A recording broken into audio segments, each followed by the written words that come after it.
नमस्कार मित्रांनो, मी सुदर्शन काळे. जसं की काल आपण एक व्हिडिओ टाकला होता आणि त्या व्हिडिओच्या माध्यमातून एक अनाऊन्समेंट केली होती मी. ती अनाऊन्समेंट केली होती RRB PO इंटरव्ह्यू बॅचसाठी आणि त्याच्यामध्ये सांगितलं होतं की आपण कंप्लीट बॅच जी आहे RRB PO इंटरव्ह्यूची, ही कंप्लीट बॅच फ्री मी तुम्हाला यूट्यूबला प्रोव्हाइड करणार आहे.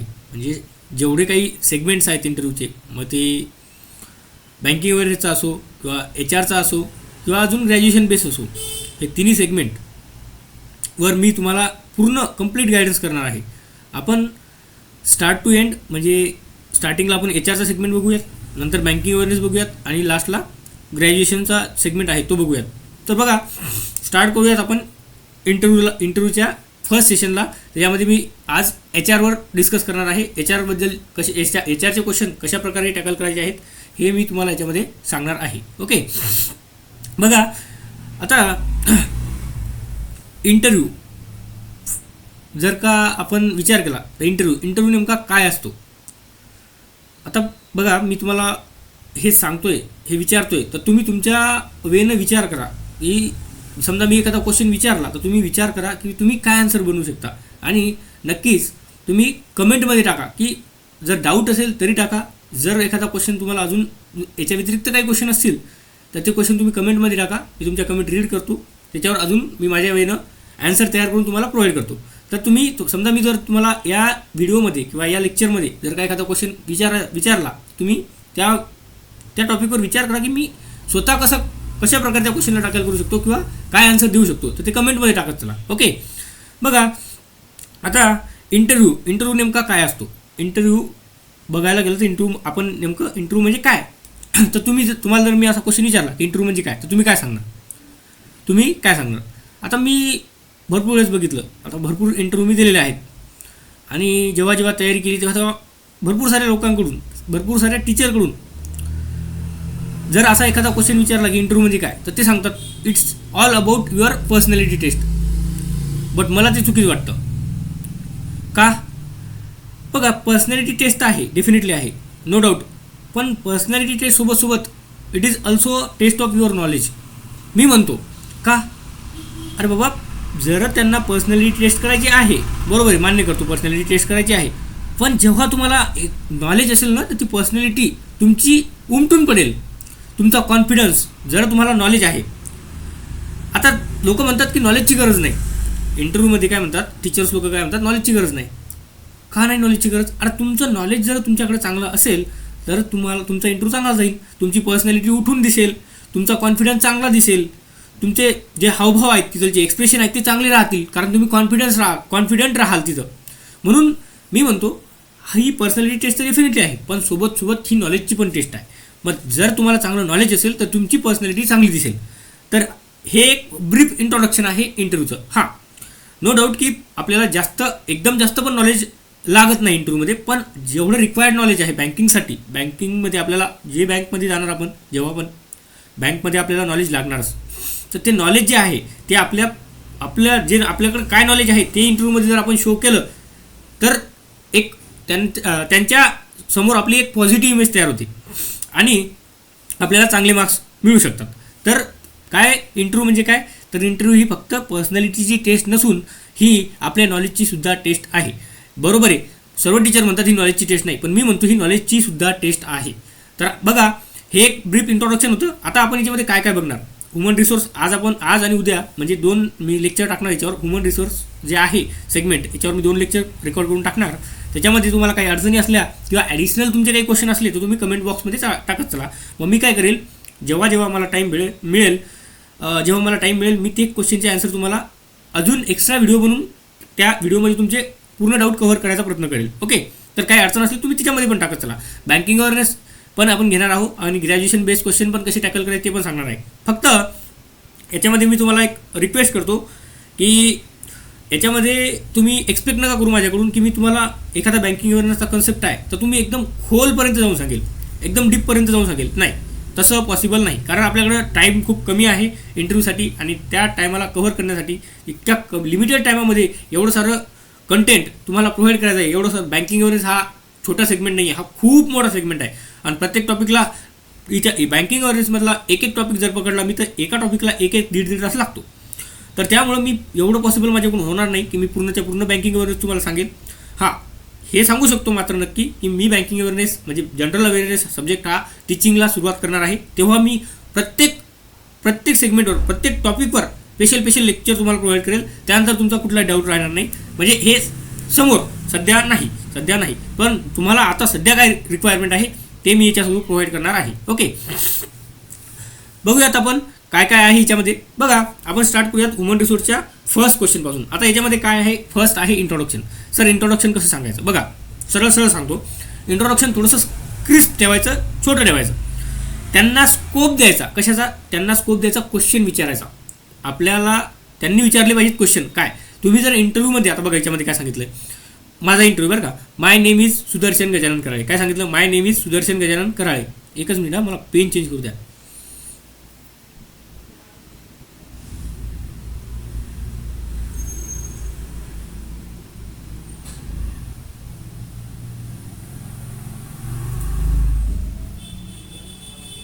हां,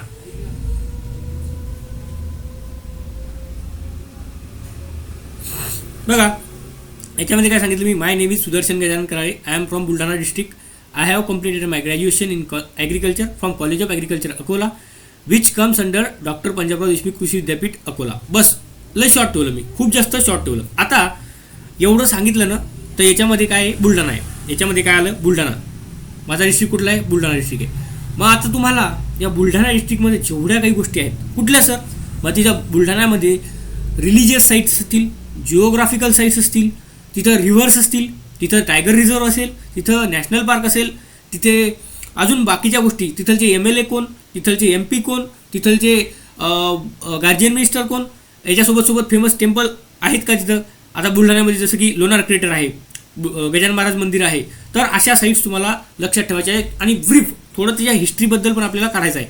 अजून याच्या व्यतिरिक्त काय, तर बुलढाणा डिस्ट्रिक्टमध्ये कोणते क्रॉपिंग पॅटर्न काय आहे, कुठल्या प्रकारचं क्लायमेट आहे, कुठली सॉईल तिथं आहे, तर ह्या गोष्टी तुम्हाला डिटेलमध्ये माहिती पाहिजेत. आता बुलढाणा डिस्ट्रिक्ट माझा आहे म्हणून मी तिथं बुलढाणा मेन्शन केला आहे. आणि बुलढाण्याबद्दल मी सर्व काही मटेरियल माझ्याकडे काढलेलं आहे. जर समजा तुमच्यापैकी कोणी बुलढाणा डिस्ट्रिक्टचं असेल तर तुम्ही मला पर्सनली मेसेज करा. मी तुम्हाला बुलढाणा डिस्ट्रिक्टबद्दल सर्व इन्फॉर्मेशन प्रोव्हाइड करतो. Okay, my name is Sudarshan Gajanan Karale. I am from Buldhana district. I have completed my graduation in agriculture from college of agriculture Akola which comes under doctor Panjabrao Deshmukh Krishi Vidyapeeth Akola. मग आता तुम्हाला असं जर तुम्ही सांगितलं तर या युनिव्हर्सिटीबद्दल पण माहिती द्यावा. युनिव्हर्सिटीचे रिसेंट डेव्हलपमेंट काय आहेत, युनिव्हर्सिटी पंजाबराव देशमुख कोण होते. आता मी रिसेंटली AFOचा इंटरव्ह्यू दिला, त्याच्यामध्ये मला विचारलं, मी हे जे आहे हे ॲज इट इज एवढंच सांगितलं, मी जास्त सांगितलं नाही. मग त्याच्यामध्ये मला विचारलं पंजाबराव देशमुख हे कोण होते. आता मला माहिती होतं की प्रिपेअर करून द्यायचं आहे, कारण याच्यावर क्वेश्चन येऊ शकतो. त्यामुळं मी एकदम चांगल्या प्रकारे याला प्रिपेअर करून गेलो होतो आणि एकदम व्यवस्थित सांगितलं की पंजाबराव देशमुख कोण होते. मग अशाच प्रकारे तुम्हाला पण तुमच्या डिस्ट्रिक्टबद्दल, तुमच्या युनिव्हर्सिटीबद्दल, तुमच्या कॉलेजबद्दल ॲडिशनल गोष्टी फाइंड आउट करून ठेवायच्या आहेत, सर्च करून ठेवायच्या आहेत, जेणेकरून तुम्हाला इंटरव्ह्यूमध्ये विचारलं तर काही प्रॉब्लेम आला नाही पाहिजे. ओके, आता काही जण म्हणतील सर तुम्ही इतकं शॉर्ट सांगितलं, फॅमिलीबद्दल सांगायला पाहिजेत का, एक्सपिरियन्सबद्दल सांगायला पाहिजेत का, हॉबीबद्दल सांगायला पाहिजेत का, स्ट्रेंथ विकनेस सांगायला पाहिजेत का. बघा, मी जे सांगितलं पहिलं इंट्रोडक्शन सोबत तुम्ही फक्त एक कंपल्सरी हॉबी मेन्शन करायची. हॉबी मेन्शन करा तुमची, पण हॉबी मेन्शन करताना हॉबी पूर्ण विचारपूर्वक तुम्ही मेन्शन करा की माझी हॉबी काय. आता मला क्रिकेट आवडतं म्हणून मी I love to play cricket. आणि जवळपास मला क्रिकेटमधलं रिसेंटमध्ये किंवा जेव्हापासून मी क्रिकेट बघतो तेव्हापासून मोस्ट ऑफ द गोष्टी मला माहिती आहेत. त्यामुळे मी हे सांगतो, जनरली हेच सांगतो, कारण मला आवडतं पण आणि मी तेच सांगतो कारण मला माहिती पण आहे. आता हिस्ट्रीमध्ये काय झालं तेवढं जास्त डिटेलमध्ये मला माहिती नाही, पण जेव्हापासून मी बघतो तेव्हापासून मला सर्व माहिती आहे. तर तुम्ही हॉबी ठेवताना अशी हॉबी ठेवा ज्याच्याबद्दल तुम्हाला माहिती आहे, तुम्हाला येतं आहे. आता बघा, तुम्हाला एक इन्सिडेंट सांगतो मी. 2022मध्ये मी फर्स्ट टाईम AFOच्या इंटरव्ह्यूला गेलो होतो 2022मध्ये. तर तेव्हा काय झालं, एका माझ्या मित्राचा इन्सिडेंट आहे बरं का, माझ्या मित्रासोबत झालेली इन्सिडेंट आहे हा. इंटरव्ह्यूला गेला आणि त्यानं हॉबी सांगितली आय लव्ह कुकिंग म्हणे, मला कुकिंग करायला आवडते. आता त्याला क्वेश्चन कसा आला, जर तुम्हाला कुकिंग आवडते तर मग त्याला क्वेश्चन असा विचारला की सांगा म्हणे डिफरन्स काय म्हणे डम बिर्याणी आणि नॉर्मल बिर्याणीमध्ये. मग आता त्याला काय माहिती, डम बिर्याणी नॉर्मल माहिती बी असेल पण त्याला माहिती नव्हतं, म्हणजे माहिती दुसऱ्याला एखाद्याला असेल जो जो नॉनव्हेज फॅन आहे त्याला माहिती असेल, पण त्याला माहिती नव्हतं त्या टायमाला की दम बिर्याणी आणि बिर्याणीमध्ये फरक काय. तर म्हणून म्हणतो की अशा क्वेश्चनला फसायचं नाही. सरळ सरळ हॉबी मेन्शन करा, त्याच्यामध्ये सांगा मला माझं ही हॉबी आहे, पण त्या हॉबीबद्दल रिसर्च करून ठेवा. जर तुम्ही सांगितलं मला रीड करायला आवडतं, मला रीडिंग करायला आवडतं, मग तुम्ही लक्षात ठेवा, काढून ठेवा, काही बुक्सचे नाव मेन्शन करून ठेवा, काही ऑथरचे नाव लक्षात ठेवा की कुठले कुठले बुक्स आणि लर्निंग काय आहे, त्या बुक्समधून तुम्हाला शिकायला काय भेटलं. आता तुम्ही सांगितलं माझी हॉबी जी आहे ती हे आहे सिंगिंग आहे किंवा मला सॉन्ग आवडायला आवडतात, तर मग त्याच्याबद्दल तुम्ही लक्षात ठेवा, सिंगर कोणते आहेत, ह्या गोष्टी छोट्या छोट्या गोष्टी मॅटर करतात, ह्या गोष्टी तुम्ही काढून ठेवा, त्याच्यावर रिसर्च करून ठेवा. ओके, फक्त एकच सांगेल की हॉबी विचारपूर्वक डिसाईड करा आणि सांगा. ओके, त्यानंतर सर फॅमिलीबद्दल सांगायला पाहिजे का? नाही, मी म्हणेल फॅमिलीबद्दल सांगू नका. हां, अशा स्टुडंटना नक्की सांगेल, जर समजा तुमच्या फॅमिलीमध्ये तुमचे वडील आर्मी वगैरेमध्ये असतील, बिझनेसमॅन वगैरे असतील, तर नक्की सांगा. आता समजा तुम्ही फॅमिलीबद्दल सांगताय, तुमच्या वडिलाबद्दल सांगितलं, तुमच्या वडिलाचं त्यांनी विचारलं ऑक्युपेशन काय, तुम्ही सांगितलं माझे वडील हे बिझनेस करते, तुम्हाला फर्स्ट क्वेश्चन हा येईल की जर तुमचे वडील बिझनेसमध्ये आहात तर तुम्ही नोकरीमध्ये का येता किंवा या सर्व्हिस सेक्टरमध्ये का घुसता, तुमचा प्रॉफिट तुमच्या वडिलाचा बिझनेस जो आहे तो प्रॉफिटेबल नाही आहे का, हा क्वेश्चन तिथं तुम्हाला येणार. तर त्यासाठी तुम्हाला तयार राहायचं. मी काय म्हणतो, तयार राहा, स्वतःहून अगोदर सांगू नका, त्यांना विचारू द्या. आता मी काय सांगितलं, माझं इंट्रोडक्शन सांगितलं आणि हॉबी सांगितली. आता त्यांना स्कोप आहे, त्यांना आपण स्कोप दिला, काय विचारायचा, कशाबद्दल, फॅमिलीबद्दल, एक्सपिरियन्सबद्दल, स्ट्रेंथ विकनेसेस. हां, एक्सपिरियन्स मी सांगतो आपल्या इंट्रोडक्शनमध्ये सांगा, जर काय एक्सपिरियन्स असेल तर डेफिनेटली सांगा.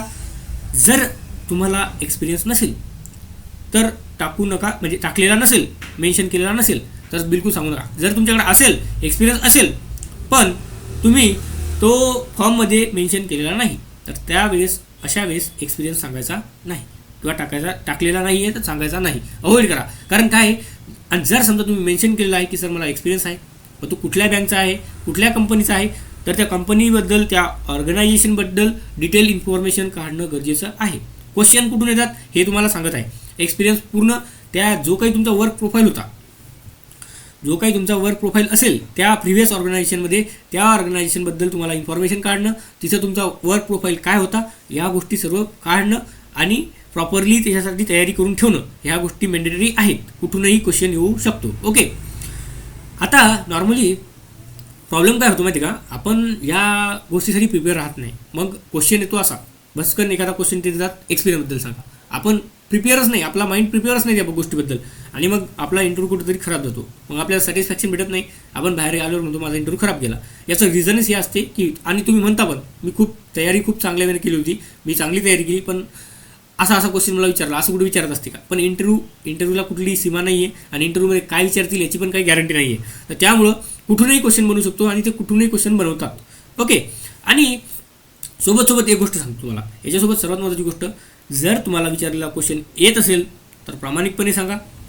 जर तुम्हाला क्वेश्चन माहिती नसेल तर मॅनिफेस्ट करू नका, स्वतःचे ॲन्सर स्वतः तयार करू नका. हां, तुम्हाला कॉन्फिडन्स असेल ना की सर मला माहिती आहे तर मॅनिफेस्ट करा, पण तुम्हाला माहिती नाही आणि तुम्ही मॅनिफेस्ट करायचा प्रयत्न करता, हे कम्प्लिटली चुकी आहे. यानं निगेटिव्ह इम्प्रेशन तुम्ही सोडता समोरच्या व्यक्तीसमोर, त्या पॅनलसमोर, आणि मग तुमचे मार्क्स कमी होतात. तर जे येते, नाही आहे, काहीच फरक पडत नाही. 10 क्वेश्चनपैकी 5 क्वेश्चनचे आन्सर चांगले दिले आणि 5 क्वेश्चनचे आन्सर तुम्हाला आले नाही, डझंट मेक एनी डिफरन्स, काहीच फरक पडत नाही कुठल्याही, म्हणजे एक्सपिरियन्स. आता तुम्ही समजा तुम्हाला 10 क्वेश्चन विचारले, 10 क्वेश्चनपैकी 5 क्वेश्चन आले, फक्त काय करा, जर 5 क्वेश्चन येतात ना तर 5 क्वेश्चनमध्ये असे आन्सर द्या, आन्सर तर द्या, सोबत असं एखादं एक्झाम्पल टाका. एक्झाम्पलनं काय होते माहिती का, एक वेगळी इमेज तयार होते. एक्झाम्पल जर दिलं, तुम्ही सांगतो मी कसं द्यायचं, जर एक्झाम्पल जर दिलं ना, पुढं क्वेश्चन्स आहेत, HRचे क्वेश्चन्स आहेत, त्याच्यामध्ये मी सांगितलेलं आहे की समजा मी जर तुम्हाला विचारलं प्रायोरिटायझेशन गुड आहे की बॅड आहे कंट्रीसाठी, तर अशा केसमध्ये कसं आन्सर द्यायचं, त्याच्यामध्ये एक असं एक्झाम्पल कसं द्यायचं सांगतो मी, समोर आहे, आपल्याकडे कंटेंट बनवलेलं आहे. आता त्यानंतर स्ट्रेंथ काय आहे, तुमच्या स्ट्रेंथ काय आहेत. आता तुम्हाला मी स्ट्रेंथचे पण आन्सर तयार केलं, विकनेस पण तयार करून ठेवलेलं आहे, तर ते तुम्हाला मी ॲज इट इज प्रोव्हाइड करणार आहे. पण प्रॉब्लेम काय, स्ट्रेंथ, आता प्रत्येकाची स्ट्रेंथ वेगळी असणार, माझ्या स्ट्रेंथ वेगळ्या, तुमच्या स्ट्रेंथ वेगळ्या, माझ्या विकनेस वेगळ्या, तुमच्या विकनेस वेगळ्या. सर इंट्रोडक्शनमध्ये स्ट्रेंथ आणि विकनेस सांगायची का, नाही, स्वतःहून सांगायची नाही. त्यांना स्कोप असू द्या, त्यांना विचारू द्या की स्ट्रेंथ काय आहे, विकनेस काय, आणि त्याच्यासाठी तयारी करून ठेवा. स्ट्रेंथ, असं समजा तुम्ही हे सांगितलं नाही की हे जर तुम्ही स्ट्रेंथ आणि विकनेस याच्यामध्ये इंट्रोडक्शनमध्ये सांगितलं नाही तर त्यांना पॉईंट मिळतो की मी याला हा क्वेश्चन विचारू शकतो, मी याला स्ट्रेंथ आणि विकनेस विचारू शकतो. मग जर समजा तुम्ही स्ट्रेंथ सांगताय, पण एक गोष्ट लक्षात असू द्या, जर तुम्ही स्ट्रेंथ सांगताय तर स्ट्रेंथ ही ऑलवेज अशी असली पाहिजे जी बँकसोबत रिलेटेबल असली पाहिजे, बँकच्या वर्क प्रोफाईलसोबत रिलेटेबल असली पाहिजेत, बँकमध्ये त्या स्ट्रेंथचा काहीतरी उपयोग झाला पाहिजे अशा स्ट्रेंथ सांगा. विकनेस सांगा ज्याचा बँकच्या वर्क प्रोफाईलसोबत, बँकसोबत, जॉबसोबत कुठलाही संबंध नाही. म्हणजे ही विकनेस जरी असली तरी तुमच्या परफॉर्मन्सवर, तुमच्या प्रोफाईलवर कुठलाच इम्पॅक्ट त्या विकनेसचा होणार नाही. अशा पद्धतीने तुम्ही विकनेस सांगा. ओके. त्याच्यानंतर मी तुम्हाला सांगितलंच आहे डिस्ट्रिक्टबद्दल काय काय करायचं आहे. मी सांगितलं आहे तुम्हाला जिओग्राफिकल साईट असेल, रिलिजियस साईट असेल, क्लायमेट वगैरे असेल, त्यासोबत सॉईल असेल, फेमस पर्सनॅलिटी असेल, MP, MLA, गार्जियन मिनिस्टर, या सर्व गोष्टी तुम्हाला तुमच्या डिस्ट्रिक्टच्या कलेक्ट करून ठेवायच्या आहेत. ओके. तर आशा करतो तुम्हाला जेवढं मी इंट्रोडक्शनबद्दल सांगितलं आहे ते समजलं असावं. ओके. जर तुम्हाला याच्या व्यतिरिक्त अजून काही अडचणी असतील तर तुम्ही कमेंट बॉक्समध्ये नक्की तुमच्या अडचणी टाका, तुमचे क्वेश्चन्स टाका. तुम्ही मला डायरेक्टली व्हॉट्सअपला, टेलिग्रामला मेसेज करू शकता.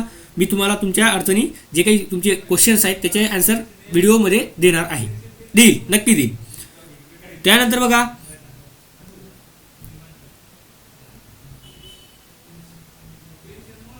आता याच्यामध्ये बघा काय स्ट्रेंथ आहेत. स्ट्रेंथ माझ्या स्ट्रेंथ आहेत बरं का. ह्या ज्या स्ट्रेंथ आहेत ना, ह्या माझ्या स्ट्रेंथ आहेत. मी स्वतः बनवलेल्या स्ट्रेंथ आहेत किंवा माझ्या पर्सनॅलिटीला सूट होणाऱ्या स्ट्रेंथ आहेत. आता तुमच्या केसमध्ये ह्या स्ट्रेंथ वेगवेगळ्या असू शकतात. बघा, तर त्या कशा, स्टार्टिंगला बघा मी काय केलं, माझ्या ह्या ज्या स्ट्रेंथ आहेत ना, ह्या माझ्या 3 मी मेन्शन केलेल्या आहेत किंवा माझ्यामध्ये ह्या स्ट्रेंथ टॉप 3 स्ट्रेंथ माझ्यामध्ये आहेत.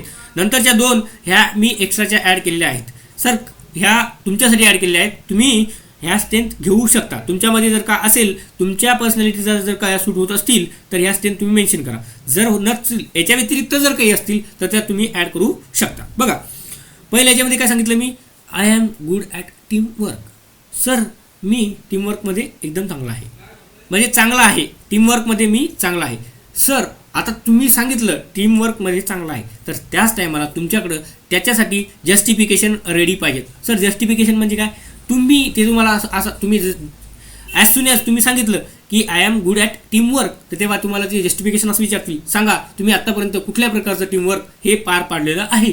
मग त्यावेळेस तुम्हाला काय करायचं आहे, तुमचा एखादा असा तुमच्या लाईफमध्ये तुम्ही जिथे कुठे टीमवर्क केलेलं असेल त्यावेळेस तुम्ही काय करा, ते टीमवर्क किंवा त्याच्यामध्ये तुमचा काय परफॉर्मन्स होता किंवा त्या टीमवर्कमध्ये तुमचा काय रोल होता किंवा तुम्ही तिथं काय लीड, त्या टीमवर्कमध्ये तुम्ही लीडर होते का, तर लीड केलं तर तुमची अचिव्हमेंट काय, तर ह्या सर्व गोष्टी तुम्हाला मेन्शन कराव्या लागतील. हे आहे जस्टिफिकेशन. आणि प्रत्येक स्ट्रेंथला तुम्हाला जस्टिफिकेशन तयार ठेवावं लागेल. हे मेंडेटरी आहे, कंपल्सरी आहे. जस्टिफिकेशन इथंच आपण फसतो. आपण स्ट्रेंथ सांगतो, माझी स्ट्रेंथ आहे ही काय, I have got good communication skill. मग सांगा तुम्ही हे कुठे यूज केले होते. समजलं का तुम्हाला मी काय म्हणतो, की प्रत्येक स्ट्रेंथ आहे ना, त्या स्ट्रेंथला जस्टिफिकेशन रेडी ठेवा. जस्टिफिकेशन जर तुम्ही रेडी ठेवसाल तर तुम्हाला कुठलाही इंटरव्ह्यू इतका स्मूथपणे जाईल. कुठलाही इंटरव्ह्यू असो एकदा एवढा स्मूथ जाईल की तुम्ही विचार पण नाही करणार की माझ्याकडे मी या जस्टिफिकेशनमुळं एवढा चांगल्या प्रकारे इंटरव्ह्यूला टॅकल करू शकलो. ओके. मी माझ्या या 3 टॉपच्या 3 माझ्या ज्या काही स्ट्रेंथ आहेत त्या मेन्शन केल्या होत्या आणि त्यासोबत मी माझे जस्टिफिकेशन पण तयार ठेवले होते. तर अशा वेळेस तुम्हाला तुमचे जस्टिफिकेशन तुमच्या स्ट्रेंथसोबत तयार ठेवायचे आहेत. ओके. आता हे बी तुम्ही ठेवू शकता. जर तुम्हाला वाटत असेल की नाही माझ्यामध्ये पण ह्या स्ट्रेंथ आहेत, तुम्ही ठेवू शकता. ओके. ह्याच्या व्यतिरिक्त तुमच्याकडे असतील त्या पण तुम्ही ठेवू शकता, काहीच प्रॉब्लेम नाही. ॲड करू शकता. याच्यामधले ज्या तुम्हाला आवडल्या त्या उचलू शकता, ज्या तुम्हाला ॲडिशनल तुमच्या वेळेनं ॲड करायच्या त्या पण ॲड करू शकता. याच्यामध्ये काहीच इश्यू नाही. ओके. दुसरी काय आहे, I love to maintain professionalism in my work.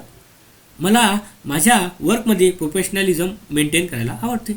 मग आता ते विचारतील तुमच्यासाठी प्रोफेशनलिझम म्हणजे काय, म्हणजे माझ्यासाठी प्रोफेशनलिझम हे काय आहे, तुम्ही कशाला कन्सिडर करता की तुम्ही प्रोफेशनलिझम म्हणजे मेंटेन करता.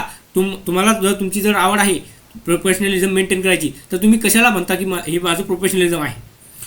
तर माझ्यासाठी पर्टिक्युलरली माझ्यासाठी काय, being respectful in every situation. मग सिच्युएशन काही असो, मी एक त्या सिच्युएशनला रिस्पेक्टफुल राहील. हे अजून सोबत मला डिसिप्लिन मेंटेन करायला आवडते. हे अजून बिईंग रिस्पॉन्सिबल, हे माझ्यासाठी प्रोफेशनलिझम आहे. एवढं. काय प्रोफेशनलिझम म्हणजे काय, मी जे तुम्हाला सांगितलं. प्रोफेशनलिझम माझ्यासाठी काय, रिस्पेक्टफुल राहणं, प्रत्येक सिच्युएशनमध्ये रिस्पॉन्सिबल राहणं आणि सोबत डिसिप्लिन मेंटेन करणं, हे माझ्यासाठी प्रोफेशनलिझम आहे. ओके, हे झालं त्याचं जस्टिफिकेशन. अशा प्रकारे तुम्हाला प्रत्येक क्वेश्चनला जस्टिफिकेशन द्यायचं आहे, म्हणजे प्रत्येक स्ट्रेंथला जस्टिफिकेशन तयार ठेवायचं आहे. त्यानंतर I love to learn new things. आता हे मला आवडतं, हे माझी स्ट्रेंथ आहे, हे मला आवडतं. सर मग ते म्हणतील love to learn new things, मग आतापर्यंत तुम्ही कोणत्या कोणत्या गोष्टी शिकले. मग सांगू शकता तुम्ही, सर माझ्या आजूबाजूला जे काही गोष्टी घडत आहेत त्या मला त्याच्याबद्दल अवेअर राहायला आवडतं. आता जसं जिओ पॉलिटिकल इश्यू आहेत, सांगू नका, मेन्शन नका करू जिओ पॉलिटिकल इश्यू, पण माझ्या आजूबाजूला किंवा जगामध्ये काय होते, इंडियामध्ये काय होते, ह्या गोष्टीबद्दल अवेअर राहायला मला आवडते. सर याच्या व्यतिरिक्त बँकमध्ये गेल्यानंतर जेव्हा मला ऑपरेशनल वर्क असेल ते मला शिकायला आवडेल. त्याच्यासोबत सर मला लोनचं वर्क आहे, लोन प्रोसेसिंग कसं करायचं हे मी ॲज सून ॲज जेव्हा मी बँक जॉईन करेल तिथून मला शिकायला आवडेल की लोन कसं पंच करायचं, लोन प्रोसेस कसं करायचं, KYC वगैरे हे जे ऑपरेशन वर्क आहे किंवा लोन रिलेटेड वर्क आहे हे मला शिकायला नक्की आवडेल, कारण ते माझ्यासाठी नवीन आहे. तर अशा प्रकारे तुम्ही जस्टिफिकेशन तयार ठेवू शकता. ओके, त्यानंतर I have got good communication skill. बघा मी खरं सांगतो, ही माझी स्ट्रेंथ नाही आहे, ही माझी स्ट्रेंथ अजिबात नाही आहे. मी मेन्शन केली, ही तुमच्यासाठी मेन्शन केली. तुम्ही तुमच्यामध्ये जर का ही क्वालिटी असेल, ही स्ट्रेंथ तुमची असेल, तर तुम्ही डेफिनेटली सांगायला पाहिजे की माझ्यामध्ये गुड कम्युनिकेशन स्किल आहे, पण त्यासाठी जस्टिफिकेशन ऑलवेज तयार ठेवा. तर तुम्ही आता जस्टिफिकेशन द्यायचं तर तुम्ही जस्टिफिकेशन कुठे देऊ शकता, ते जर का समजा तुम्हाला इंग्लिशमध्ये बोलत आहात, ते तुम्हाला इंग्लिशमध्ये विचारत आहेत, तुम्ही इंग्लिशमध्ये बोला, कम्युनिकेट करा, त्याच्यावर ॲन्सर द्या. तिथूनच तुमचं एक पॉझिटिव्ह इम्प्रेशन पडेल की नाही याच्याकडे हा जो बोलत आहे याच्याकडे याचा प्रूफ आहे की याच्याकडे चांगले कम्युनिकेशन स्किल्स आहेत. ओके, त्यानंतर I have got good leadership skill. आता हे माझ्यामध्ये नाही आहे बरं का, मी खरं सांगतो, हे माझी स्किल नाही आहे, हे मी तुमच्यासाठी ॲड केलेली आहे. लिडरशिप स्किल्स काय असतात हे माझ्यामध्ये नाही आहे किंवा माझी क्वालिटीज नाही आहे, माझी स्ट्रेंथ नाही आहे, पण हे तुमच्यासाठी मी मेन्शन केलेलं आहे. तुम्ही याला घेऊ शकता, तुम्ही तुमच्या स्ट्रेंथमध्ये याला ॲड करू शकता जर तुमच्याकडे असेल. पण मी परत सांगतोय ह्या स्ट्रेंथला तुम्ही जस्टिफिकेशन तयार ठेवायचं आहे. ओके, याच्यानंतर येऊयात आपण विकनेसवर. सर विकनेस काय, आता तुम्ही विकनेसला अशी विकनेस ठेवा, तुम्हाला सांगितलं मी स्ट्रेंथ अशा असल्या पाहिजेत ज्या बँकच्या कामाच्या रिलेटेड असल्या पाहिजेत, म्हणजे ज्या स्ट्रेंथचा तुम्हाला उपयोग बँकमध्ये गेल्यानंतर होईल, वर्क प्रोफाईलमध्ये त्याचा काहीतरी उपयोग होईल, अशा स्ट्रेंथ सांगा. जर तुमच्या स्ट्रेंथ याच्या व्यतिरिक्त असतील तर मी म्हणतो बिलकुल सांगू नका, काहीच फायदा नाही.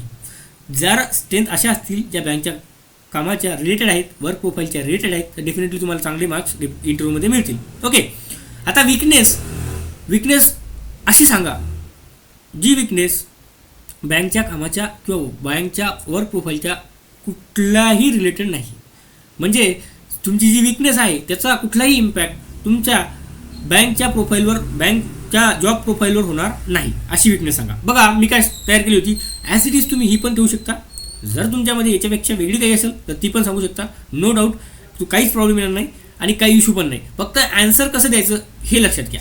बघा माझी विकनेस मी काय सांगितली, sir I don't possess any weakness.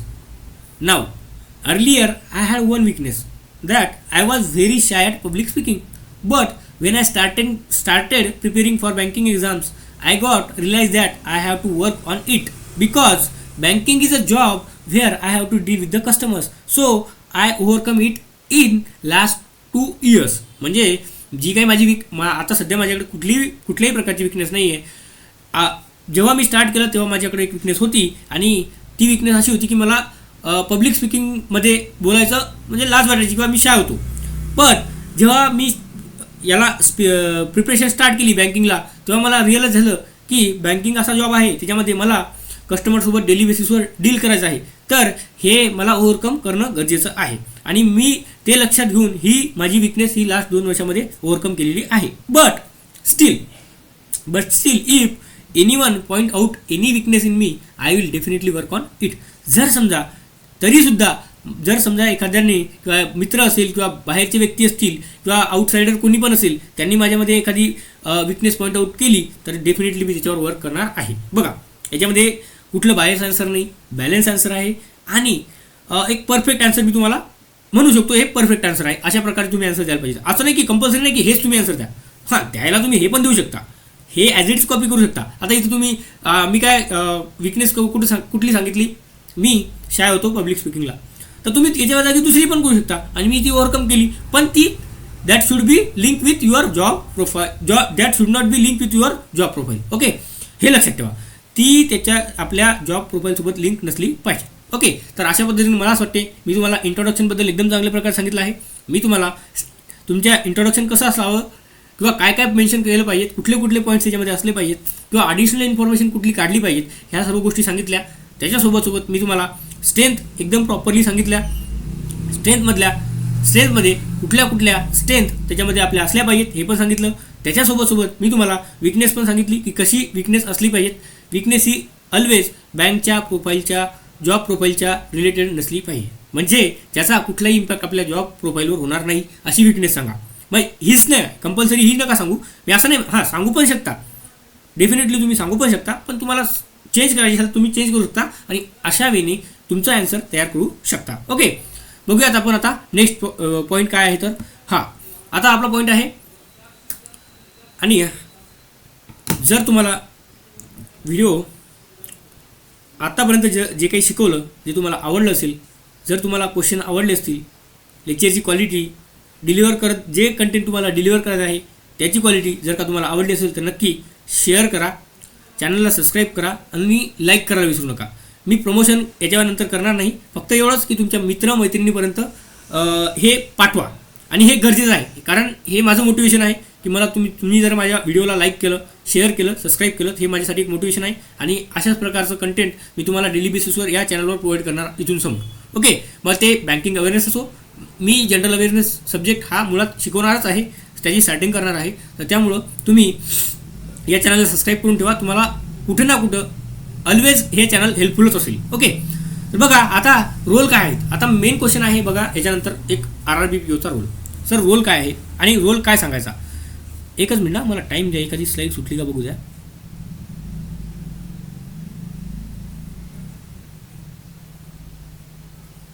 नाही, ठीक आहे, बरोबर आहे. आता याच्यामध्ये काय सांगायचं बघा, role of RRBPO, regional rural बँकचे जे काही प्रोबेशनरी ऑफिसर्स आहेत त्याचा रोल काय आहे. तर सरळ तुम्ही स्टार्टिंगला सांगायचं काय, whatever role assign by the seniors. म्हणजे माझे जे काही मॅनेजर्स आहेत किंवा माझ्या बँकमध्ये किंवा माझ्या ब्रांचमध्ये जे काही सिनियर्स आहेत ते मला जे वर्क सांगतील ते माझा रोल आहे. बट देन अगेन तिथं एक प्रॉब्लेम असू शकतो. काय, मग ते म्हणतील तुम्हाला जर एखादं त्यांनी जर सांगितलं एखादं फॉल्स काम करायला, म्हणजे आपण काय म्हणतो एखादं चुकीचं काम करायला सांगितलं, मग ते पण करणार का. तर तिथं लक्ष ठेवायचं की नाही, ते काम मी करणार नाही. जे काम लिगल आहे, जे काम व्हॅलिड आहे, जे ॲज पर सर्क्युलर आहे तेच काम मी करेल, त्याच्या बाहेर कुठलंही काम करणार नाही.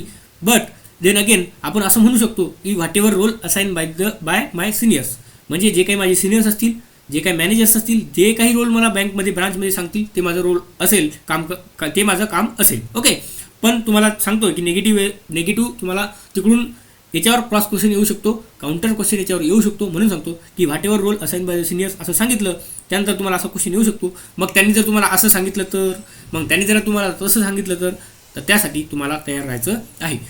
नेगेटिव्ह ते तुम्हाला नेगेटिव्ह विचारतील, ते तुम्हाला प्रेशराईज करायचं काम करतील, पण प्रेशराईज व्हायचं नाही. सरळ आता समजा मी तुम्हाला एक एक्झाम्पल देतो, लक्षात घ्या. काय समजा, म्हणजे तुम्ही याला रिलेट करा, याच्यासोबत मला काय म्हणायचं त्याला रिलेट करा. समजा तुम्ही बँकमध्ये आता ऑफिसर म्हणून गेले, फर्स्ट मंथ आहे, बस तुमचा ऑफिसर म्हणून फर्स्ट मंथ आहे बँकमध्ये, तुम्हाला कुठली सॅलरी आली नाही, तुमच्या अकाउंटमध्ये ₹0 आहेत. काय ₹0 आहेत. बघ आता त्याच टायमाला तुमच्या वडिलाला अर्जंट काम पडलं, तुमच्या वडिलाला 50,000चं काम पडलं, अर्जंट काम पडलं. तुम्ही बँकमध्ये बसलेले आहात, तुमचे वडील बँकमध्ये आले, बाळा मला एवढे पैसे पाहिजे, मला 50,000 पाहिजे. At that time what will you do. तुम्ही बँकेचे पैसे तुमच्या वडिलाला देणार का, हा क्वेश्चन आहे, माझा क्वेश्चन आहे. तुम्ही याचा आन्सर मला कमेंटमध्ये सांगा, येस ऑर नो. काय, बँकेचे पैसे तुम्ही तुमच्या वडिलाला देणार का. आणि जर देणार तर का देणार, आणि नाही देणार तर का नाही देणार, हे पण सांगा. काय देणार तर का देणार, आणि देणार नाही देणार तर का नाही देणार. मग समजा जर तुमच्या वडिलांनी तुम्हाला एवढं शिकवलं, एवढं मोठं बनवलं, आणि तुम्ही तुमच्या वडिलाची विश फुलफिल नाही करू शकले, तर काय तुमचा जो इम्प्रेशन आहे त्या बँकमध्ये, तुमचं जे इम्प्रेशन आहे, एवढे मोठे कस्टमर राहतील, एवढे मोठे तुमचे स्टाफ राहतील, त्याच्यामध्ये तुमची इमेज काय क्रिएट होईल की बाबा या माणसानं या मुलाला किंवा या ऑफिसरला एवढं मोठं केलं, आणि हा ऑफिसर ॲट दिस टाईम हा त्याच्या वडिलाच्या ज्या काही डिमांड्स आहेत, फक्त 50,000ची डिमांड आहे, तो फुलफिल करू शकत नाही आहे. तर त्या टायमाला तुमचं काय डिसिजन असेल किंवा तुम्ही काय सांगणार किंवा काय करणार हे जास्त मॅटर करते. ओके, तर तुम्ही वाईजली डिसिजन घ्यायचं. हे मला तुम्ही अगोदर सांगा की तुम्ही काय करणार, हे कमेंटमध्ये सांगा. तर मी सांगतो तुम्हाला याचा आन्सर काय असावं. सर, जे काही समजा माझ्या अकाउंटला पैसे नाही आहे, 0 पैसे माझ्या अकाउंटला, बॅलन्स नाही आहे, माझे वडील आणि माझ्या वडिलांना खूप अर्जंट काम आहे आणि आले, मला 50,000 रुपये दे. मी काय करेल, मी बँकेच्या कुठल्याही असेटला हात लावणार नाही. ॲज पर लिगल सर्क्युलर, जे काही सर्क्युलर्स आहेत त्याच्यानुसार मी कुठल्याही बँकेच्या असेटला हात लावणार नाही. मी माझ्याकडे नसतील तर माझ्या सिनियर्सकडून पैसे घेईल, आणि समजा त्या तुम्हाला असा फोर्स करतील, मग तुमच्या सिनियर्सकडे पण पैसे नाहीत, कोणाकडेच पैसे नाहीत, मग काय करसाल. सर, तरीही मी बँकेचे पैसे माझ्या वडिलांना देणार नाही अंटिल अँड अनलेस माझ्या अकाउंटमध्ये किंवा माझ्या सिनियरकडून मी त्यांना पैसे घेऊन देणार नाही, तोपर्यंत मी बँकेच्या कुठल्याही असेटला हात लावणार नाही. आणि याच्यावर एवढं ठाम राहायचं, तुम्हाला एवढं प्रेशराईज करतील की तुम्ही तुमचा जो काही हा आहे स्टान्स आहे तो चेंज करावा. पण स्टान्स चेंज करायचा नाही सर, मी बँकेच्या, भलेही माझी इमेज खराब होईल, पण मी बँकेच्या असेटला कुठल्याही प्रकारचा धक्का लावणार नाही किंवा बँकेचे कुठलेही पैसे मी देणार नाही. नाही तर ते म्हणतील, तुम्ही असं पण तर करू शकता काय की तुम्ही लिहून देऊ शकता की सर एखादी मी उद्या माझी सॅलरी आली त्यातून तुम्ही काढून घ्या. पण हे चुकीचं आहे, असं करता येत नाही. त्यामुळे सांगायचं सर नाही, जे आहे ते आहे, माझ्याकडे नाही आहे तर मी ॲक्सेप्ट करेल की माझ्याकडे नाही आहे, माझ्या माझ्याकडे कलिग्स जे कोणी असेल त्याच्याकडून पैसे घेऊन माझ्या वडिलांना देईन, पण मी बँकेच्या कुठल्याही असेटला हात लावणार नाही. हे तुमचं ॲन्सर असलं पाहिजे. आणि अशाच प्रकारे तुम्हाला ठाम ॲन्सर द्यावे लागत असतात. ओके, अशा निगेटिव्ह म्हणजे ते काय करतात, आपल्याला आपल्या स्टान्सवरून चेंज करायचा प्रयत्न करतात, पण आपण असे जे ॲन्सर असतात त्याला ठाम राहायचं आणि तेच सांगायचं जे बरोबर आहे, जे लिगल आहे. ओके, त्यानंतर दुसरा रोल काय आहे बघा, management of daily branch operation. जे काही आता हा रोल तर कॉमन आहे, मग तो SBI PO असो किंवा IBPS PO असो किंवा RIB PO असो, आणि in case of AFO as well, म्हणजे AFOच्या केसमध्ये पण हेच आहे की management of daily branch operation. AFOचा रोल थोडासा वेगळा बनतो, कारण तो क्रेडिट ऑफिसर असतो. सरळ गेल्याच त्याला क्रेडिटचं काम मिळतं, त्याला लोन अँड ॲडव्हान्सेसमध्ये डिपार्टमेंट मिळत असतं, तर त्यामुळे थोडासा रोल वेगळा बनतो. हां, पण SBI PO आणि IBPS PO यांना 2 वर्ष स्टार्टिंगला इनिशियल ऑथॉरिटी नसते, डायरेक्ट साईन करू शकत नाहीत, त्यामुळे त्यांचा पण रोल असतो बरं का, लोन्स अँड ॲडव्हान्सेस त्याचा पण रोल असतो, पण तो 2 वर्षानंतर. तर दुसरा रोल काय, management of daily branch operation. Okay, तुम्हाला समजलं असेल की ऑपरेशनमध्ये काय येते, मग KYC करणं येते, authorisation of transaction done by makers, म्हणजे जो काही क्लर्क आहे. आता समजा तुम्ही पैसे काढायला गेले, तुम्ही विड्रॉल दिला, कॅश विड्रॉल दिला किंवा डिपॉझिट करता त्याचा विड्रॉल हे दिला, काय म्हणतो त्याला, स्लिप दिली भरून, तर त्याच्यामध्ये जे काही ते बनवते ना की क्लर्क काय करतो, एक तर विड्रॉलचे 10,000 तुम्हाला काढायचे, ते विड्रॉलचं हे बनवतो, काय ट्रान्झॅक्शन बनवते, आणि मग ते ट्रान्झॅक्शन जे आहे ते ऑथरायझेशनसाठी येते कोणाकडे, POकडे येते, आपले जे काही PO म्हणा किंवा आपले मॅनेजर असतात त्याच्याकडे. पण मॅनेजरच्या कामामध्ये बिझी असतात, त्यामुळे ते काम आपल्याकडे असते. मग आपण ते ऑथरायझेशनचं काम कोण करत असतो, तो PO करत असतो. ओके, त्याच्यासोबत KYC करणं, त्यासोबत बघा याच्यानंतर काय आहे, प्रमोशन ऑफ गव्हर्नमेंट स्कीम. आता तुम्ही RRB PO होणार आहात, तर हा खूप महत्त्वाचा पॉईंट आहे. का, कारण तुम्हाला रुरल एरियामध्ये काम करायचं आहे, रुरल डेव्हलपमेंटवर फोकस करायचा आहे, तर तुम्हाला प्रमोशन ऑफ गव्हर्नमेंट स्कीम हा एक मुद्दा खूप महत्त्वाचा आहे. तुम्ही हा मुद्दा डेफिनेटली सांगायला पाहिजे तुमच्या इंटरव्ह्यूमध्ये. जर तुम्हाला विचारलं रोल ऑफ RRB POचे रोल काय आहे, तर तुम्ही हा मुद्दा 101% सांगायला पाहिजे, म्हणजे पाहिजे. ओके, आता तुम्ही सांगितलं प्रमोशन ऑफ गव्हर्नमेंट स्कीम, तर तुम्हाला गव्हर्नमेंट स्कीम सगळ्या माहिती पाहिजे. ज्या काही रुरल डेव्हलपमेंटच्या रिलेटेड स्कीम आहेत, जसं की आता मनरेगा चेंज झाली, तिचं नाव चेंज झालं ना, तर त्याबद्दल तुम्हाला डिटेल माहिती पाहिजे. आता तुम्ही म्हणाल सर गव्हर्नमेंट स्कीम पण शिकून द्या. बाळांनो, माझ्याकडे एवढा इनफ टाईम नाही आहे की मी तुम्हाला गव्हर्नमेंट स्कीम या पूर्ण शिकवेल. हां, आणि जर तुम्हाला गव्हर्नमेंट स्कीम शिकायच्याच असतील तर मी मागच्या वर्षी इंग्लिश ड्राईव्हला टीचिंग करत होतो ॲग्रिकल्चरचं, तेव्हा तुम्ही त्या चॅनलवर जाऊन एक प्लेलिस्ट तयार केलेली आहे मी गव्हर्नमेंट स्कीमची, तिथून ह्या गव्हर्नमेंट स्कीम कव्हर करू शकता. पण सध्या माझ्याकडे एवढा टाईम नाही आहे आणि गव्हर्नमेंट स्कीम भरपूर साऱ्या आहेत. जवळपास 50 मेजर गव्हर्नमेंट स्कीम आहेत आणि तेवढ्या स्कीम घेणं पॉसिबल नाही. तर त्यामुळं तुम्ही at least 20 government scheme highlighted 20 government scheme ह्या पाठ करून ठेवा, चांगल्या लर्न करून ठेवा, जेणेकरून तुम्हाला तिथे गेल्यानंतर तुम्ही सांगितलं की रोल काय आहे RRBPOचा, प्रमोशन ऑफ गव्हर्नमेंट स्कीम, तर सांगा मग कुठल्या कुठल्या गव्हर्नमेंट स्कीम आहेत. ओके, हा झाला तिसरा मुद्दा. त्यानंतर स्टाफ सुपरविजन. स्टाफ क्लरिकल लेवलचा स्टाफ असतो, बँकमध्ये अजून पिओन असतात, तर यांना सुपरविजन करणे हे पण एक याचं POचं काम असतं. त्यानंतर sir rural development focus. Of course आता रुरल डेव्हलपमेंटवर फोकस करणं, कारण आपण RRBPO रिजनल रुरल बँक नावाचंच रुरल आहे, तर आपण रुरल एरियामध्ये राहणार, तर आपला फोकस जो असतो तो रुरल डेव्हलपमेंटवर असतोच. हा एक त्याचा रोल आहे RRBPOचा. ओके, त्यासोबत ॲक्सेप्टन्स ऑफ लोन ॲप्लिकेशन जे आहे त्यांना ॲक्सेप्ट करणं, त्याच्यानंतर KYC करणं, ड्यू डिलिजन्स करणं. आता तुम्हाला सांगतो हा पॉईंट मेन्शन करा, हा पॉईंट कोणालाच माहीत नाही, मी सांगतो. आता सर हे तुम्ही का बरं सांगता, म्हणजे हे जे ॲडिशनल पॉईंट्स आहेत हे एवढं चांगल्या वेळेने प्रिपेअर का केलं आहे मी, कारण मला प्रॅक्टिकल अनुभव पण नाही. फक्त पोस्ट घेतली एवढाच अनुभव नाही, मी 1 वर्ष बँकमध्ये काम पण केलं आहे, तो प्रॅक्टिकल अनुभव पण आहे. आणि प्रॅक्टिकल अनुभव असल्याकारणानं हे मी जे काही पॉईंट्स आहेत ते एवढ्या चांगल्या प्रकारे तुमच्यासमोर मांडत आहे, कारण प्रॅक्टिकल अनुभव आहे आणि कुठल्या गोष्टीला काय म्हणतात. आणि हे जे ॲडिशनल पॉईंट्स असतात ना, हे जे प्रॅक्टिकल गोष्टी असतात ना बँकमधल्या, ह्या जर तुम्ही मेन्शन केल्या ना तुमच्या रोलमध्ये, तर ते पॅनल तुमच्यावर खूप खुश होईल की बाबा हे या स्टेजला याला एवढं नॉलेज आहे, तर खरंच याच्यामध्ये काहीतरी पोटेन्शियल आहे, किंवा याला हा आपल्या बँकेमध्ये हा कॅन्डिडेट आपल्या रोलला सुटेबल आहे, जॉब प्रोफाईलसाठी सुटेबल आहे. तर हे पॉझिटिव्ह इम्प्रेशन तिथं पाडून जातं. सर ड्यू डिलिजन्स म्हणजे काय बघा, ॲक्सेप्टन्स ऑफ लोन ॲप्लिकेशन. समजा तुमच्याकडे लोन ॲप्लिकेशन आलं तर त्याला ॲक्सेप्ट करणं आहे ना, हे एक झालं. तर ॲक्सेप्ट केल्यानंतर तुम्ही काय करणार, फर्स्ट म्हणजे तुमची रिॲक्शन जी आहे ती काय असणार, म्हणजे तुमचं जे वर्क असणार ते काय असणार ॲक्सेप्ट केल्यानंतर लोन ॲप्लिकेशन. त्यानंतर तिच्या लोन ॲप्लिकेशन ॲक्सेप्ट केलं तर ते प्रोसेस करायच्या अगोदर तुम्हाला काहीतरी करावं लागेल ना, का डायरेक्ट तुम्ही प्रोसेसिंगला लागणार नाही, तुम्ही सर्व डॉक्युमेंट चेक करणार, पूर्ण डॉक्युमेंट चेक करणार, ड्यू डिलिजन्स करणार. सर ड्यू डिलिजन्स म्हणजे काय, सर्वात महत्त्वाचा पॉईंट, आणि याच्यावर तुम्हाला खूप चांगले मार्क्स भेटू शकतात बरं. काय ड्यू डिलिजन्स म्हणजे काय, ड्यू डिलिजन्स म्हणजे काय असते, त्याच्यामध्ये KYC असते, आपल्याला KYC करायची असते, त्यामध्ये ॲड्रेस व्हेरिफिकेशन करायचं असते. म्हणजे तुम्हाला एकच मिनटं,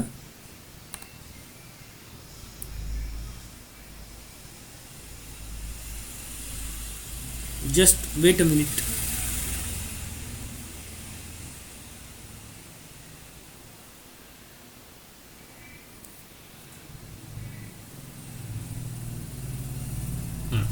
बघा तुम्हाला ड्यू डिलिजन्स, आता हे ड्यू डिलिजन्स म्हणजे काय सर,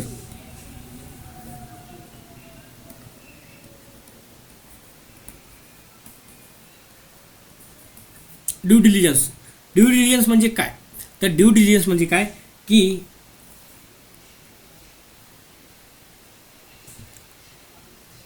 चला मी लिहत नाही, कारण काय मी नवीन सेटअप केलेला आहे, तर त्यामुळे मला थोडासा प्रॉब्लेम होतो आहे लिहिण्यामध्ये, कारण याची सवय नाही, मला पेनची सवय नाही आहे यूज करायची याच्यावर. तर नवीन सेटअप आहे, त्यामुळं मी प्रॉपरली लिहू नाही शकत आहे. तर जसं सवय होईल तशी मी प्रॉपरली लिहत जाईल. ओके, बघा ड्यू डिलिजन्स म्हणजे काय, ड्यू डिलिजन्स म्हणजे ॲड्रेस व्हेरीफाय करणं, कस्टमरचा ॲड्रेस व्हेरीफाय करणं, त्यासोबत कस्टमरची आयडेंटिटी व्हेरीफाय करणं, त्यासोबत कस्टमर लोकल रेसिडेंट आहे का. समजा माझ्याकडे एखादा कस्टमर आला लोन ॲप्लिकेशन घेऊन, तर आल्या काय करणार, मी ते लोन ॲप्लिकेशन ॲक्सेप्ट करणार, त्याच्यामधले सगळे डॉक्युमेंट चेक करणार, सगळे डॉक्युमेंट आहेत तर मग त्यानंतर मी आधार कार्ड घेणार, पॅन कार्ड घेणार, आधार कार्डवरून काय करणार, आयडेंटिफाय करणार की हाच कस्टमर आहे का. त्यानंतर मी काय करेल, पॅन कार्ड बघेल, आधार कार्ड बघेल, त्यानंतर मी ॲडिशनल डॉक्युमेंट घेईल जे की ॲड्रेस व्हेरिफिकेशनसाठी असतील, ॲड्रेस व्हेरिफिकेशनसाठी जे डॉक्युमेंट लागतात ते डॉक्युमेंट घेईल, त्यावरून ॲड्रेस व्हेरीफाय करेल. सोबत मी काय करेल, फील्डवर जाईल, मला हे लोन ॲप्लिकेशन प्रोसेस करायचं, मी फील्डवर जाऊन बघेल, मी त्यांच्या घरी तर जाईल, त्यांचं घर तर बघेलच, म्हणजे प्री सँक्शन इन्स्पेक्शन म्हणतो आपण, इन्स्पेक्शन करायला तर घर तर बघेलच मी, सोबत त्यांचा बिझनेस काय आहे किंवा काय करायची ॲक्टिव्हिटी ते पण व्हेरीफाय करेल. सोबत मी 10 लोकांना विचारेल, त्याच्या घराच्या आजूबाजूच्या 10 लोकांना विचारेल की हा कॅन्डिडेट या ठिकाणचा आहे का. म्हणजेच तुम्हाला काय करायचं आहे, ड्यू डिलिजन्स म्हणजे ॲड्रेस व्हेरिफिकेशन करायचं आहे, आयडेंटिफिकेशन करायचं आहे, तो कॅन्डिडेटचा ॲड्रेस सोबत कॅन्डिडेटचं काय म्हणतो आपण त्याला आयडेंटिटी व्हेरीफाय करायची आहे. सोबत तुम्हाला त्याचं घर तिथं आहे का, तो तिथं राहतो का, लोकल रेसिडेंट खरंच तिथं आहे का, 10 लोकांना विचारा, कॉल करून विचारा, जे काही ट्रस्टवर्दी लोक असतील तुमच्यासोबत कनेक्टेड झाले त्यांना विचारा की हा खरंच तिथं राहतो का. याला म्हणतात कंप्लीट ड्यू डिलिजन्स. सोबत डॉक्युमेंट प्रॉपर आहेत का. म्हणजेच ड्यू डिलिजन्स म्हणजे काय सर, सर्व गोष्टी ॲड्रेस व्हेरीफाय, आयडेंटिफिकेशन म्हणजे आयडेंटिटी व्हेरिफिकेशन, सोबत घराचं व्हेरिफिकेशन, घराचं इन्स्पेक्शन, त्यासोबत बिझनेस जो काय त्याच्यासोबत लोन घेतो त्याचं व्हेरिफिकेशन, सोबत तिथलचे सगळ्या लोकांना विचारणं की हाच कस्टमर इथला आहे का, म्हणजे तिथं जाणून घेणं की हा कस्टमर खरंच इथं राहतो का. हे झालं ड्यू डिलिजन्स. तर हा पॉईंट तुम्ही मेन्शन करा. त्यासोबत बघा प्रोसेसिंग ऑफ लोन. आता ड्यू डिलिजन्स झालं, त्यानंतर प्रोसेसिंग करणार. प्रोसेसिंग झाल्यानंतर प्री सँक्शन इन्स्पेक्शन तर आपण केलं आत्ता. नंतर पोस्ट सँक्शन इन्स्पेक्शन की बाबा आता लोन दिल्यानंतर हे खरंच ॲक्टिव्हिटी कंटिन्यू करतोय का, की हा फक्त लोन घेऊन गायब झाला है ना. तर ह्या पण गोष्टी कराव्या लागतात. त्यासोबत cross selling. Sir cross selling काय असते. क्रॉस सेलिंग म्हणजे थर्ड पार्टी प्रोडक्ट. समजा आता बँक अश्युरन्स माहिती तुम्हाला. बँक अश्युरन्स म्हणजे काय की बँक आणि इन्शुरन्स कंपनी टायअप करतात आणि बँक काय करते त्या इन्शुरन्स कंपनीचे प्रोडक्ट विकते, म्हणजे सोबत ते काम करतात. मग त्या बँकला काय भेटते, कमिशन भेटते. जर इन्शुरन्सचे प्रोडक्ट बँकने जास्त विकले तर बँकला त्याच्यावर कमिशन भेटते. तर क्रॉस सेलिंग, त्याला क्रॉस सेलिंग आपण म्हणत असतो. म्हणजे selling of third party product यालाच काय म्हणत असतो आपण, क्रॉस सेलिंग. तर तुम्हाला क्रॉस सेलिंग हा क्वेश्चन सेपरेट पण विचारू शकतात. क्रॉस सेलिंग म्हणजे काय. तर क्रॉस सेलिंग म्हणजे selling of third party product. Okay, त्याला क्रॉस सेलिंग म्हणत असतो. त्यानंतर KYC करणं. KYC हा एक रोल आहे. सोबत NPA रिकव्हरी. आता NPA म्हणजे काय. NPA म्हणजे नॉन परफॉर्मिंग असेट. काय, नॉन परफॉर्मिंग असेट NPA. आता हे NPA आपण डिटेलमध्ये बघूयात नेक्स्ट लेक्चरमध्ये. मी भरपूर डिटेलमध्ये ज्याला कव्हर करणार आहे. नेक्स्ट लेक्चर म्हणजे बँकिंग अवेअरनेसच्या लेक्चरमध्ये एकदम इनडेप्थ आपण NPAवर बोलणार आहोत किंवा डिस्कस करणार आहोत. मी तुम्हाला एकदम प्रॉपरली शिकवणार आहोत. मी सांगतो तुम्हाला, गॅरंटी देऊन सांगतो, तुम्ही तुमच्या लाईफमध्ये आत्तापर्यंत NPA हा टॉपिक इतक्या डेप्थमध्ये कुठं शिकले नसाल. आणि हा NPAचा टॉपिक तुम्हाला बँकमध्ये गेल्यानंतर, या आता तुम्ही हे बॅच बघितल्यानंतर तुम्ही जेव्हा बँकमध्ये असाल, तुम्ही खरंच मला आठवसाल तिथं गेल्यानंतर की सरनं आपल्याला हे सांगितलं होतं, एवढं डेप्थमध्ये सांगितलं होतं.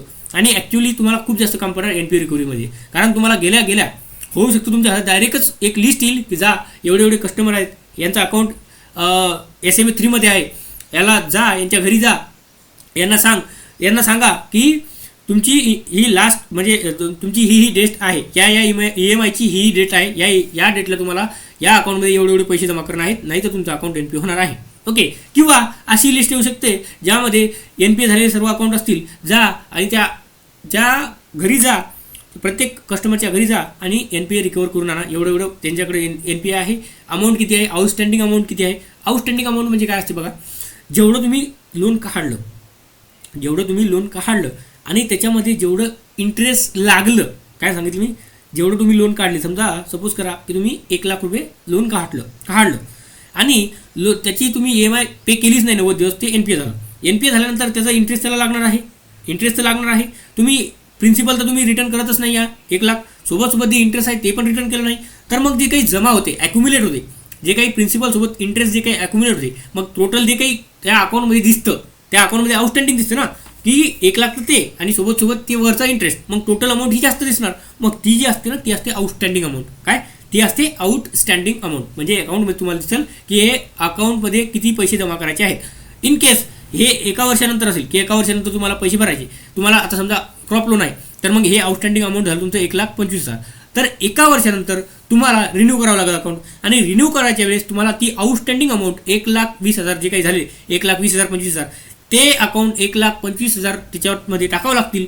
ते जेवढे पैसे तुमचे झाले तेवढे पूर्ण पैसे त्याच्यावर टाकावं लागतील. त्यानंतरच तुम्हाला नेक्स्ट प्रोसेस होईल. त्यानंतर तुम्हाला फर्दर लोन मिळेल. तेवढे आउटस्टँडिंग अमाऊंट एकाच टायमाला बँकमध्ये जमा करावं लागतील. भले ते 2 दिवसासाठी म्हणा, 1 दिवसासाठी म्हणा, पण तुम्हाला ते ट्रान्झॅक्शन त्याच्यामध्ये दाखवावं लागेल की एवढं आउटस्टँडिंग अमाऊंट होतं. आणि आउटस्टँडिंगमधली वरची जे काही इंटरेस्ट आहे ते कट होऊन जाईल. तुमचे जे काही बेस प्रिन्सिपल अमाऊंट होती 1 लाख, ते आणि त्याच्यासोबत क्रॉप लोन असेल तर अजून ॲडिशनल 10% ॲड होऊन तुम्हाला फर्दर लोन सँक्शन करता येईल. ओके. तर हे असते प्रोसिजर. मला आशा करतो तुम्हाला आउटस्टँडिंग म्हणजे काय हे समजलं असावं. ओके. जर समजलं नसेल तर तुम्ही मला टेलिग्रामला, व्हॉट्सअपला डायरेक्ट कॉल करू शकता. मी तुमचे डाऊट घेणार. तुम्हाला नाही समजलं तुम्ही याच्या कमेंटमध्ये पण टाकू शकता. मी तुमचे सगळे डाऊट क्लिअर करत जाईल. ओके. आता ह्या ज्या गोष्टी आहेत ना, ह्या मी का सांगतो एवढ्या डिटेल, मला माहिती आहे ना की एवढ्या डिटेल गोष्टी तुम्हाला महाराष्ट्रात नाही सांगत, कोणीच नाही सांगत. हां, तुम्हाला बॅच घेतील ते कारण प्रॅक्टिकल अनुभव हा प्रॅक्टिकल अनुभव असतो. तुम्ही काहीही म्हणा, भलेही मी एकच वर्ष जॉब केला आहे, पण मला प्रॅक्टिकल अनुभव आहे. कारण रिकव्हरी भरपूर केली आहे, एनी टाईम रिकव्हरी राहतो, लोन पंच केले आहे, डिस्बर्समेंट केली आहे, ड्रॉइंग पॉवर. आता ड्रॉइंग पॉवर वगैरे ह्या कन्सेप्ट मी सांगतो डिटेलमध्ये नंतर तुम्हाला काय असते. फक्त एवढं समजून घ्या की आउटस्टँडिंग अमाऊंट म्हणजे काय. समजलं असावं, नसेल समजलं तुम्ही त्याच्यामध्ये टाका, आपल्या कमेंट बॉक्समध्ये टाका. कमेंटमध्ये तुमचे जे काही क्वेश्चन आहेत ते टाका. मी तुमच्या कमेंट रीड करेल आणि तुम्हाला त्याच्यावर अजून डिटेलमध्ये सांगायचा प्रयत्न करेल. ओके.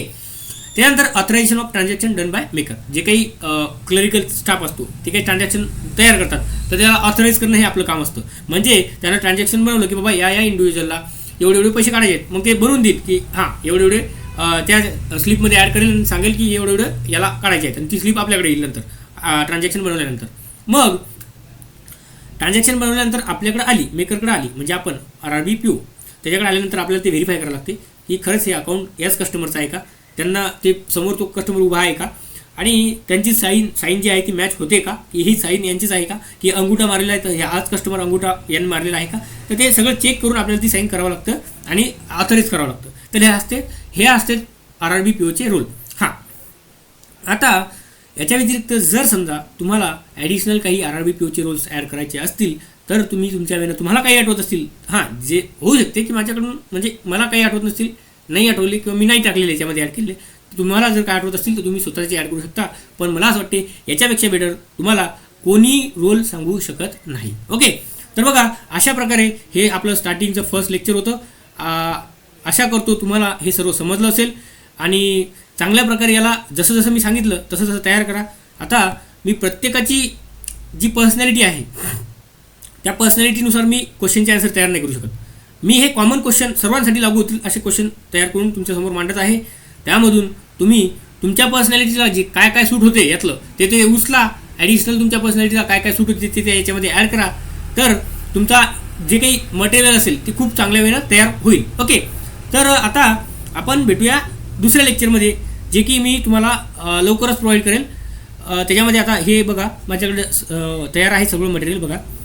बघू शकता तुम्ही मटेरियल तयार आहे, पण आपल्याला लेक्चरची लेंथ खूप जास्त होईल, तर ती लेंथ आपल्याला खूप जास्त नको आहे. तर हे सर्व काही मी बनवलेली आहे, भरपूर मोठी PPT आहे, सर्व काही कंटेंट तुम्हाला प्रोव्हाइड करणार आहे. काळजी करू नका. A to Z पॉईंट तुमचे कव्हर करून देईल. मॅक्सिमम पॉईंट म्हणून तुम्ही काय 90% 95% तुम्हाला क्वेश्चन विचारतील, तर याच्यातूनच विचारतील, याच्या बाहेर विचारणार नाही, याची गॅरंटी देऊन सांगतो. आणि असाही एक पॉईंट येईल, तुम्ही ही पूर्ण बॅच कंप्लीट केल्यानंतर तुम्ही स्वतः मला कॉल करसाल जेव्हा तुमचा इंटरव्ह्यू होईल, आणि तुम्ही मला सांगसाल की सर तुम्ही जसे क्वेश्चन सांगितले, तुम्ही जशा आम्हाला आमची प्रिपरेशन करून घेतली, आम्हाला जे कंटेंट तुम्ही दिलं ते आम्हाला कुठं मिळालंही नाही. तुम्ही काय करा, तुम्हाला जर असं वाटत असेल की सर म्हणजे या बॅचमध्ये काही कमी राहील, तर तुम्ही काय करा, पेडवाली बॅच घ्या. एखादा कॅन्डिडेट पेडवाली बॅच असेल तर तुम्ही लास्टला काय करा, त्या बॅचमध्ये ही बॅच आणि ती बॅच पेडवाली बॅच आणि ही यूट्यूबला फ्री असणारी बॅच याला कम्पेअर करा. तुम्हाला गॅरंटी देऊन सांगतो 10 गोष्टी त्या बॅचपेक्षा या बॅचमध्ये जास्तच असणार. काय 10 गोष्टी त्या बॅचपेक्षा या बॅचमध्ये जास्तच असणार. म्हणून प्रॉपरली फॉलो करा. काही अडचणी आल्या तर कॉल मेसेज करा. तुम्हाला डेफिनेटली मी एनी टाईम तुमच्यासाठी अवेलेबल आहे. तुम्ही कधीही कॉल करा. तुमचा प्रत्येक डाऊट मी इंडिव्हिज्युअल डाऊट तुमचा क्लिअर करेन. ओके. तर भेटूयात आपण लवकरच नेक्स्ट लेक्चरमध्ये. तोपर्यंत बाय बाय, टेक केअर.